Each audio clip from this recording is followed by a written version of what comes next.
오늘 시간에는 나를 건져내 주시옵소서라는 제목으로 하나님 말씀 증거하도록 하겠습니다. 화면을 한번 봐주시기를 바랍니다. 사자굴에 갇힌 다니엘에 대한 그림입니다. 피터 폴 루벤스라고 하는 화가가 1613년에 그린 유명한 그림입니다. 크기가 가로가 3.3m, 세로가 2.4m니까 상당히 큰 그림입니다. 저 그림이 어디에 있냐면 미국 워싱턴 DC에 가시면 국립미술박물관이 있는데 거기에 소장이 되어 있습니다. 저 그림을 한번 잘 보시면 저 그림이 키아로시 쿠로라고 하는 기법으로 그림을 그렸습니다. 즉 반대가 되는 것을 대비시켜서 그림을 그린 것입니다. 그림을 잘 보시면 감옥에 갇혀 있는 어두움과 천정에 뚫려져 있는 빛이 대조가 되고 있습니다. 다니엘의 시선을 보시면 손을 모으고 하늘을 향해서 기도하는 모습이 되어 있고, 사자들의 시선을 보면 사자들이 다니엘을 잡아먹으려고 다니엘을 보지 않고 있습니다. 사자들의 시선이 다 다른 곳을 지금 보고 있습니다. 또 다니엘이 살아있는 모습하고 저 밑에 쪽에 보시면요, 사자 그 입 앞쪽에 해골이 하나 있습니다. 사람 뼈들이 이렇게 좀 있고, 그래서 이미 사자에게 잡혀 먹었던 죽임 당했던 사람들의 모습하고 대조가 되고 있는 겁니다. 또 다니엘의 얼굴 표정을 잘 보면요, 다니엘의 얼굴 표정 가운데에 한편으로는 하나님을 믿는 믿음과, 그럼에도 불구하고 하나님이 나를 구원하지 아니하시면 어떻게 할까라고 하는 불안, 이 모습이 대조가 되어 있고, 또 다니엘의 어떤 그 모습을 보면 하나님을 전적으로 의탁하는 모습하고, 또 다니엘 안에 있는 어떤 불안의 모습을 잘 표현을 해주고 있습니다. 그런데 저 그림 속에서 성경적인 어떤 상황을 근거해 봤을 때 뭐 하나 잘못 묘사된 부분이 있습니다. 저 그림에 뭐가 잘못됐을까요? 다니엘의 모습입니다. 다니엘이 지금 젊게 묘사가 되고 있죠. 그리고 왜 옷을 다 벗고 있는지 모르겠습니다. 다니엘의 피부는 뽀얗고 하얗고 팔다리 근육이 아주 강하게 표현이 되어 있습니다. 화가가 왜 다니엘을 저런 모습으로 그렸냐면 16세기에 그린 그림이잖아요. 그때가 르네상스 시대입니다. 르네상스 시대의 그림에서는 인간을 어떻게 표현하냐면 일단 옷을 다 벗은 몸으로 다 표현을 합니다. 그리고 잘 발달된 신체와 근육 등을 묘사함으로써 이 균형 잡힌 인간의 강한 모습을 표현을 합니다. 르네상스 시대가 인간 휴머니즘을 나타내는 시대잖아요. 그러니까 인간의 우월성을 나타내는 시대입니다. 그래서 사람의 신체를 다 저렇게 벗은 몸으로 강한 근육질의 모습으로 표현을 해놨습니다. 그런데 성경이 말씀하고 있는 다니엘의 이 사자굴에 갇힌 상황의 모습은 완전히 다릅니다. 지금 다니엘이 사자굴에 갇힐 때의 나이가 약 몇 살일까요? 80세 정도 됩니다. 노인이시죠. 옷을 벗고 계실 수가 없으십니다. 감기 드십니다. 그리고 근육이 저렇게 있으실 수가 없습니다. 그리고 성경이 나타내는 다니엘의 모습은 인간의 우월성이 아닙니다. 하나님의 위대하심, 하나님의 능력, 하나님의 구원이지요.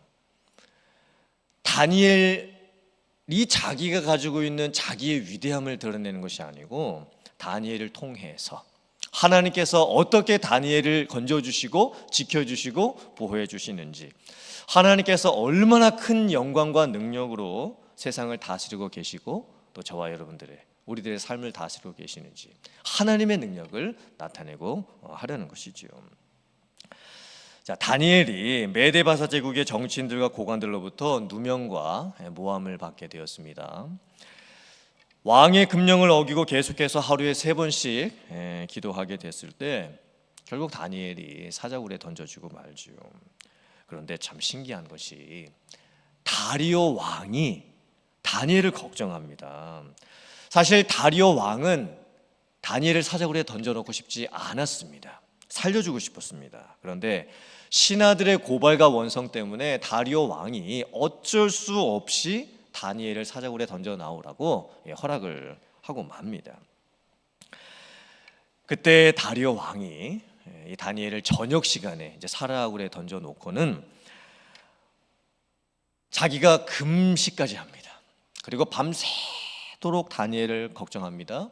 그리고 잠도 잘 자지 못합니다. 그리고 다음날 아침 새벽 일찍이 일어나서 이 다니엘이 던져졌던 이 사자굴에 찾아가게 됩니다. 그때 놀라운 일이 벌어지게 되죠. 사자굴에 들어간 다니엘이 살아 있었습니다.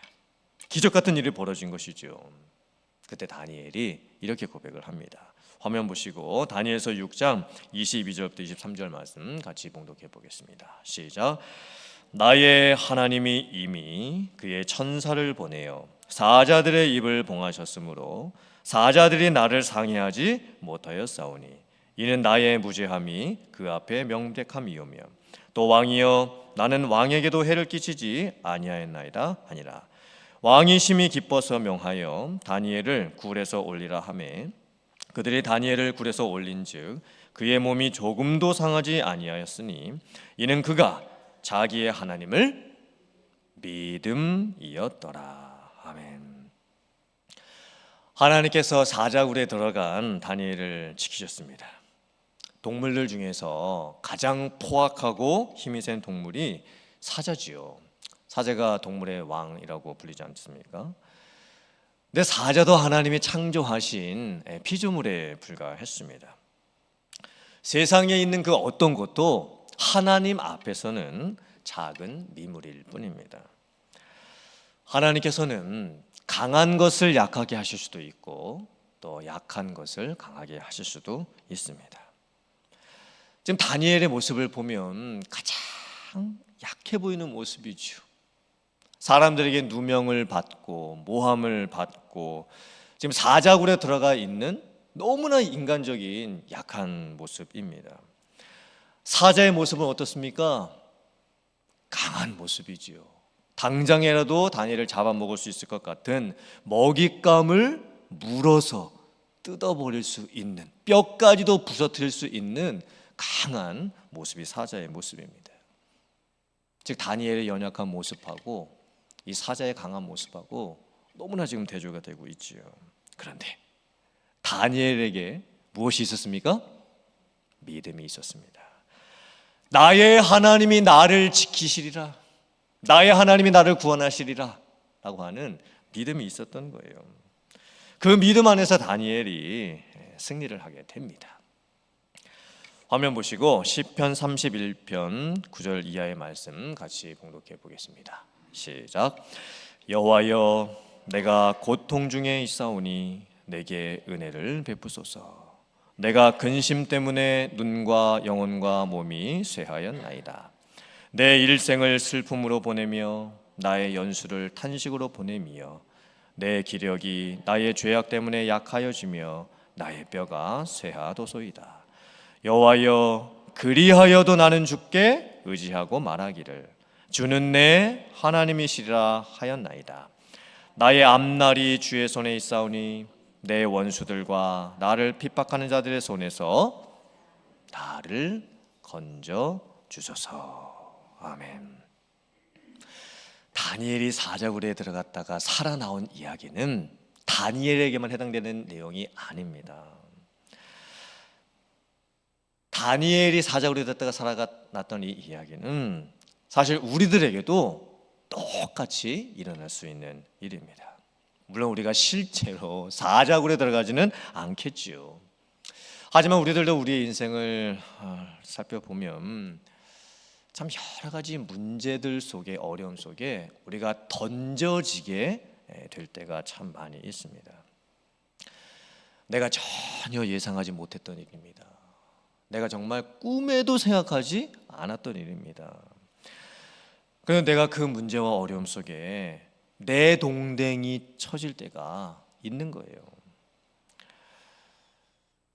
시편 31편 말씀을 보면 내 눈이, 내 영혼이, 내 몸이 근심 때문에 쇠해졌다고 말씀을 합니다.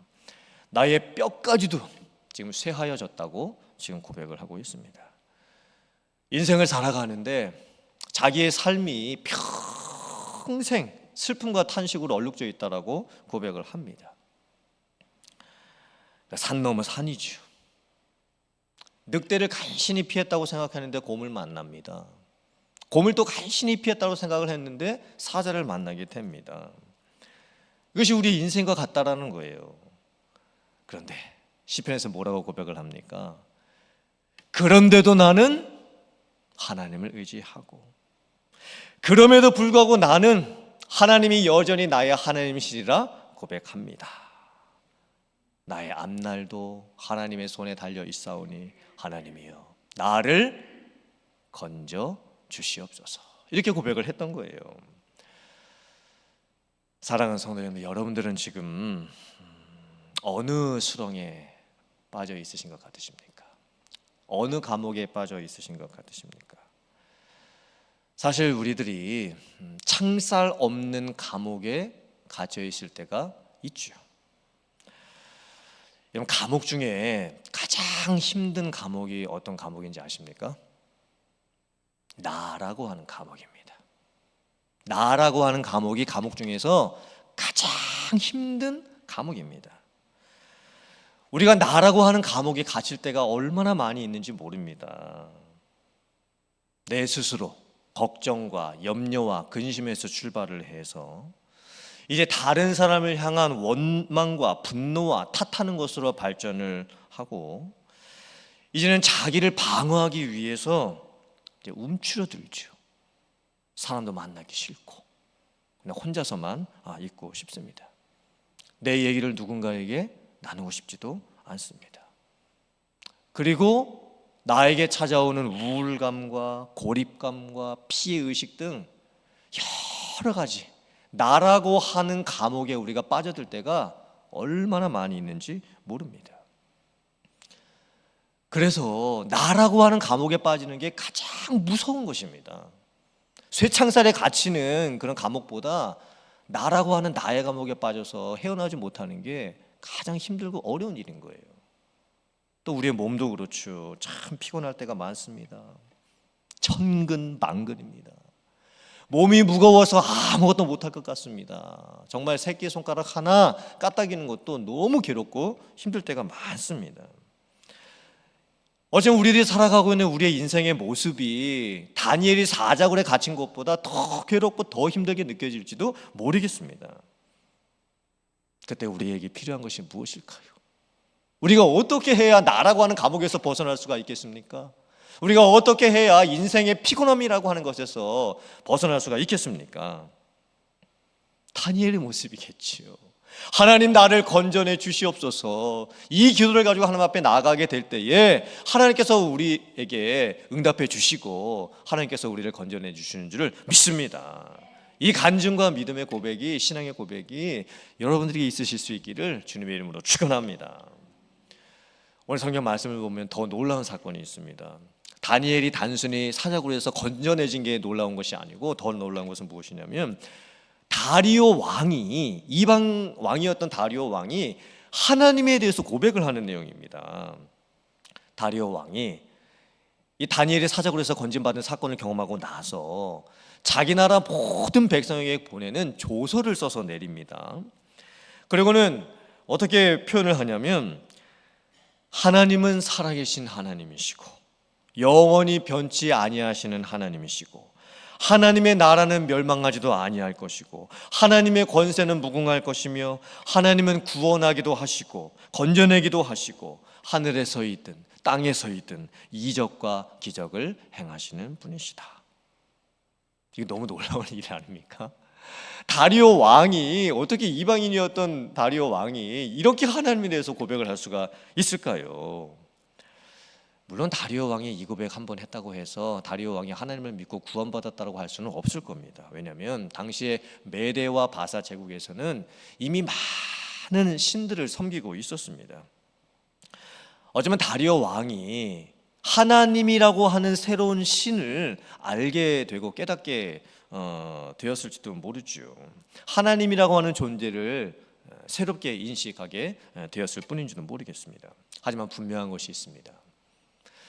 다니엘의 영향력이 다리오 왕에게까지 미쳐지게 되고 다리오 왕의 영향력이 메대와 바사에 있는 모든 나라 백성에게 미쳐지게 되었다는 것입니다. 그래서 메대와 바사에 있는 모든 나라 사람들이 하나님에 대해서 알게 됩니다. 참 놀라운 일 아닙니까? 오늘 본문 마지막 절이 어떻게 끝이 나고 있을까요? 이 다니엘이 다리오 왕의 시대와 바사 사람 고레스 왕의 시대에 형통하였더라 라고 하면서 끝이 나게 됩니다. 다니엘이 사자굴에 들어갔다가 이제 건져지고 나서 계속 시간이 이제 흘러갑니다. 그 사이에 나라가 한 번 또 바뀝니다. 메대 바사 제국에서 이제는 바사 제국, 이제 페르시아 제국으로 바뀌게 되는 것이죠. 그리고 왕도 또 바뀝니다. 다리오 왕에서 고레스 왕으로 바뀌게 되죠. 고레스 왕이 이스라엘 백성들에게 엄청나게 중요한 것을 허락해 줍니다. 고레스 왕이 이스라엘 백성들에게 뭐를 허락을 해줬을까요? 자, 고레스 왕이 페르시아 제국을 세우지요. 그리고 궁극적으로 바벨론이라고 하는 나라를 무너뜨립니다. 그리고 고레스 왕이 이스라엘 백성들에게 뭘 허락을 해주냐면 바벨론 포로 생활 70년을 드디어 마치고 이제 고향으로 돌아갈 수 있도록 허락을 해주게 됩니다. 이 고레스 왕이 내려준 이스라엘 백성들이 고향으로 돌아갈 수 있는 이 귀한 이 칙령은요, 이스라엘 백성들에게 너무나 중요한 사건이 됩니다. 어떻게 고레스 왕이 이스라엘 백성들이 고향으로 돌아갈 수 있도록 허락을 해줄 수가 있었을까요? 다니엘의 영향력이었죠. 다니엘이 고레스 왕에게 포로 생활 70년의 의미를 설명을 해주고 하나님의 예언 가운데 하나님께서 포로 생활 70년이 끝나고 나면 이스라엘 백성들 고향으로 귀환하게 해주셨다라고 하는 그 말씀이 있었다라는 것을 분명히 다니엘이 고레스 왕에게 알려주었을 겁니다. 그 설득을 했겠죠. 그래서 고레스 왕이 이스라엘 백성들에게 고향으로 돌아갈 수 있도록 허락을 해주게 되는 거예요. 이것도 참 놀라운 일 아니겠습니까? 이때 다니엘의 나이가 약 85세 정도 됩니다. 다니엘은요, 지금 고레스 왕의 시대, 페르시아 제국 시대, 그의 나이 85세가 되는 그 나이까지 여전히 쓰임을 받고 있었습니다. 85세의 나이가 되었는데도 여전히 거룩한 영향력을 남기고 있었던 거예요. 참 놀라운 모습입니다. 다니엘은 사자굴에 갇히고 인생의 어려움이 갇히고 고난에 갇히고 많은 힘든 일들을 겪었음에도 불구하고 하나님을 끝까지 믿고 의지합니다. 그리고 하나님이 자기를 어떻게 건져내어 주시는지를 체험을 합니다. 이것도 참 놀라운 의미지요. 그리고 다니엘이 10대 후반의 나이에서부터 나라가 여러 번 바뀜에도 불구하고 왕들이 지금 몇 왕들이 바뀜에도 불구하고 그의 인생 80대 중반이 넘었음에도 불구하고 여전히 쓰임을 받는 그런 귀한 인생을 살아가고 있습니다. 오늘 저희들이 이 말씀을 다시 한번 묵상해 보기를 원합니다. 그리고 함께 믿음 안에서 고백했으면 좋겠습니다. 나를 건져내 주시는 하나님, 나를 살려내 주시는 하나님, 이 믿음의 고백이 우리들의 고백이 되기를 주님의 이름으로 축원합니다. 그리고 여러분들께서도 거룩한 영향력을 남기시며 살아가는 귀한 인생 되시기를 주님의 이름으로 축복합니다. 나이가 어떻든 상관없이 어느 곳에 있든지 상관없이, 누구를 만나든지 상관없이 정말 그 때에 그 곳에서 하나님의 거룩한 영향력을 드러내고 나타내며 살아갈 수 있는 여러분들 다 되실 수 있기를 주님의 이름으로 축원합니다.